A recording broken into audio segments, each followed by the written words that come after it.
Hi, I'm Leroy, and I'm about to tell you about the day I discovered someone had been living in my family's beach house for over 2 decades and claiming they owned it. Mom, are you sure we still own that place? I asked over the phone. Of course we do, Leroy, she said. Your father and I never sold it. We just couldn't afford the upkeep after he got sick, so we moved to Chicago. Why? I'm standing outside right now, I said, staring at the renovated exterior, and there's a guy here saying he's owned it for 20 years. That's impossible. A man in his 50s walked out onto the porch. Can I help you? He called out. Yeah, I'm Leroy Thompson. My parents own this house. He laughed. Nice try, buddy. I'm Marcus Webb, and I've owned this property since 2004. Bought it fair and square. That can't be right, I said. My family purchased this in 1985. Look, I don't know what scam you're running, but I have the deed, Marcus said. Now get off my property before I call the cops. I pulled out my phone. Mom, he says he bought it in 2004. Leroy, we never sold anything. The property taxes have been automatically deducted from our account every single year. Marcus crossed his arms. I have documentation. You don't. Leave. Actually, I have plenty of documentation. I said, my parents have been paying taxes on this place for 40 years. Then they've been scammed, he sneered. This is my house. I've lived here for 2 decades. You've been living in it, but that doesn't mean you own it, I said. What are you, a lawyer now? No, but I'm about to hire one, a really good one. Waste your money then. I'm not going anywhere. We'll see about that, I said, walking back to my rental car. I called my sister Rachel immediately. You're not going to believe this. What's wrong? She asked. Someone's living in the beach house claiming they own it. What? How is that possible? I don't know, but I'm going to find out, I said. Do we still have the original deed?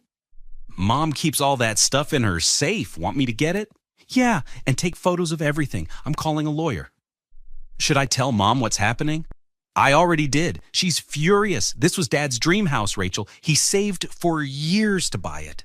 I remember, she said quietly. We had so many summers there, and we're going to get it back. What if this guy really does own it somehow? He doesn't. Mom's been paying the taxes. That wouldn't happen if someone else legally owned it. And good point. What do you need me to do? Get every piece of paper related to that house, receipts, bills, photos, everything. The next day I met with attorney Sarah Chen in her downtown office. So, let me get this straight, she said, reviewing my documents. Your family has owned this property since 1985, never sold it, and has been paying taxes on it continuously? Exactly, I said. And this Marcus Webb claims he purchased it in 2004? That's what he said, she smiled. Then we have a very clear case of property fraud. I'll need you to get me every document your family has. Original deed, tax receipts, utility bills, everything. How did this happen? I asked. Probably forged documents, Sarah said. When property owners abandon homes, sometimes opportunistic people file fraudulent deeds. They're betting no one will notice. Well, I noticed. Good. Let's make him regret it.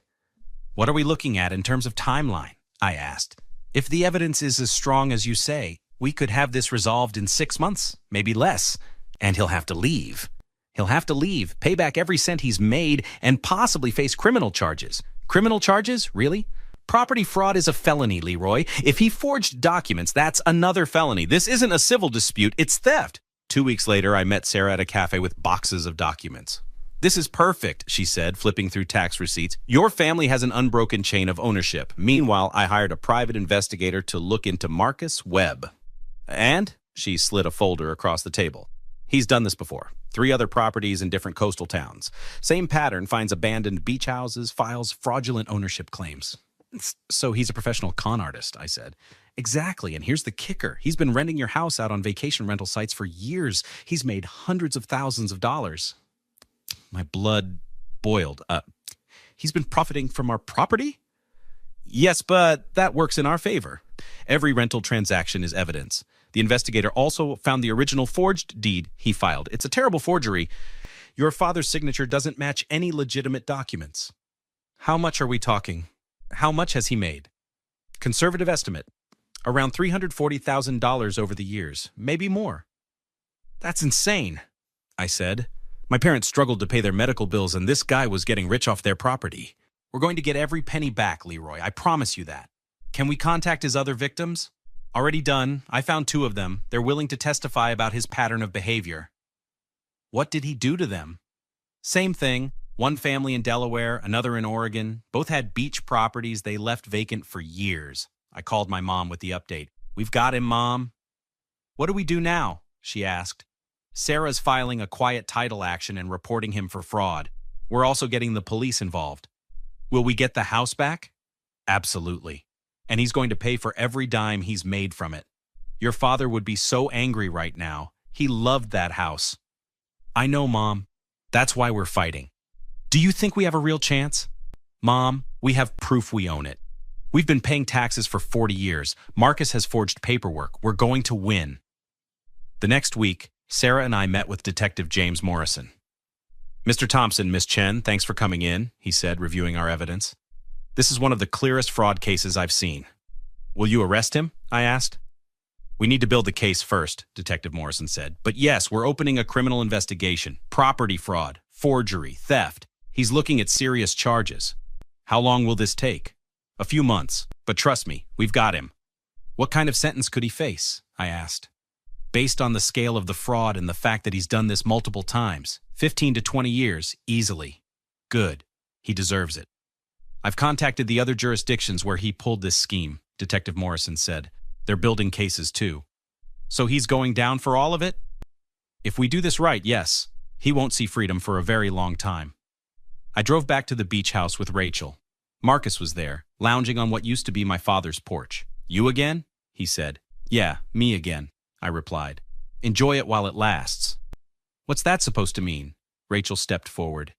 It means we know what you did, Marcus. We know about the forged deed, the other properties, all of it. His face went pale. I don't know what you're talking about. Sure you don't, I said. Delaware and Oregon ring any bells? You're bluffing. Am I? Because the police don't think so. See you in court, Rachel added. Wait, he called out as we walked away. What other properties? The ones in Delaware and Oregon, Rachel said. Should we keep going? He slammed the door. Through the window, I saw him frantically making phone calls. He's panicking, Rachel said. Good. He should be. 4 months later, we gathered at the county courthouse. Sarah had prepared everything meticulously. Are you ready? She asked me. More than ready, I said.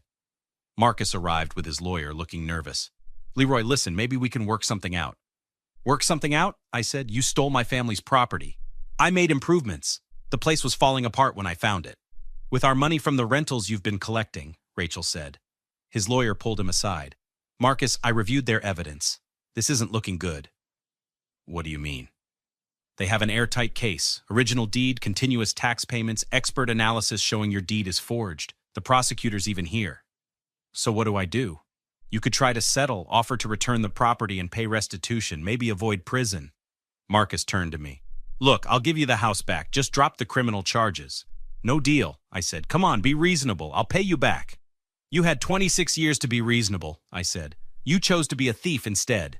I didn't steal anything. The house was abandoned. Abandoned doesn't mean unclaimed, Sarah interjected. And you knew that when you forged the documents. Sarah smiled at me. My client isn't interested in negotiations, Mr. Webb. You committed fraud, and you're going to face the consequences. The judge entered and the hearing began. Sarah presented our evidence methodically. Tax receipts, the original deed, expert testimony on the forged signature. Your Honor, she said, the Thompson family has maintained continuous legal ownership of this property since 1985. Mr. Webb's claim is based entirely on fraudulent documentation. Marcus's lawyer tried to argue. Your Honor, my client acted in good faith. Good faith? The judge interrupted. He filed a forged deed and has been collecting rental income from property he doesn't own. That's not good faith. That's fraud. The detective testified next. We've identified 3 other properties where Mr. Webb used similar schemes. He's a serial property fraudster. Detective, what's the total value of his fraudulent activities? The judge asked. Over $800,000 across all properties, Your Honor. The courtroom murmured. My mom grabbed my hand. And how long has this been going on? At least 15 years based on our investigation, possibly longer. A handwriting expert took the stand. The signature on Mr. Webb's deed is clearly forged. The pressure points, letter formation, and overall flow are completely inconsistent with Mr. Thompson Sr.'s authenticated signatures. How certain are you? The judge asked. 100%, Your Honor. This is a forgery. After 3 hours, the judge made his ruling. I find that the Thompson family are the rightful owners of the property in question, he announced. Mr. Webb's deed is fraudulent and void. Furthermore, I'm ordering immediate eviction and full restitution of all rental income collected. Marcus stood up. Your Honor, please. I'm not finished, Mr. Webb. I'm also referring this matter to the prosecutor's office for criminal charges. Your Honor, I have nowhere to go. You should have thought of that before you stole someone's home, the judge said firmly. Bailiff, ensure Mr. Webb doesn't remove any property from the premises until the eviction is executed. This isn't fair, Marcus shouted. What isn't fair, Mr. Webb, is stealing someone's property for 26 years, the judge said. Court is adjourned. 2 weeks later, I stood outside the beach house with a locksmith, sheriff's deputies, and my entire family. This is really happening, my mom said, tears in her eyes. It really is, I said, squeezing her hand. The sheriff knocked on the door. Marcus opened it, looking defeated. Mr. Webb, we're here to execute the eviction order, the sheriff said. Can I at least get my things? Marcus asked. You have 2 hours, the sheriff replied. Supervised. I watched as he packed his belongings. Rachel stood next to me. How does it feel? Like justice, I said. Marcus walked past us carrying a box. I hope you're happy. Actually, I am, I said. You stole from my family. Did you really think there wouldn't be consequences? I put money into this place. I fixed it up. Sarah appeared beside me. With rental income from property you didn't own. That's still theft, Marcus. The criminal trial starts next month, Detective Morrison added, joining our group. The prosecutor's charging you with multiple counts of fraud, forgery, and grand theft. You're looking at 15 to 20 years. Marcus's face crumbled. This will ruin my life. You ruined it yourself, I said, when you decided to steal from people. I didn't think anyone would come back, he muttered. That's exactly what you counted on, Rachel said. But we did come back. After he left, the locksmith changed all the locks. My mom walked through every room crying. I never thought I'd see this place again, she said. Dad would be proud, Rachel said. He would, Mom agreed. He always said to fight for what's right. Sarah handed me a folder. The restitution hearing is in 3 weeks. Based on the rental records, Marcus owes you approximately $340,000. And he's going to pay every penny? I asked. Every penny, plus interest. His other victims are filing claims too. He'll be bankrupt and in prison. That evening, my family gathered on the porch for the first time in 26 years. Mom made lemonade, just like she used to. To Dad, I said, raising my glass. And to never giving up. To justice, Rachel added. To family, Mom said softly. Detective Morrison called a week later. Thought you'd want to know. Marcus Webb pleaded guilty to all charges. 22 years in prison. Good, I said. You did the right thing, Leroy. A lot of people would have just walked away. This was my family's home. Someone had to fight for it. Well, you fought the right way. Through the legal system, with evidence and patience, Sarah called shortly after. The restitution check cleared. $340,000, plus your legal fees. It's over. Thank you, Sarah, for everything. You made it easy with all that documentation. Your parents' diligence in keeping records saved this case. My mom decided to move back to the beach house. Rachel and I helped her pack. Are you sure about this, Mom? Rachel asked. Absolutely, she said. Your father and I always planned to retire here. Just because he's gone doesn't mean I should abandon that dream. We'll visit all the time, I promised. I'm counting on it. It wasn't just about the money or the house. It was about standing up when someone tries to take what's yours. Marcus thought he could steal our property and get away with it because we'd been gone so long. He thought wrong. Have you ever had someone try to take something that belonged to you? What would you have done if you discovered someone had been fraudulently living in your family's property for decades?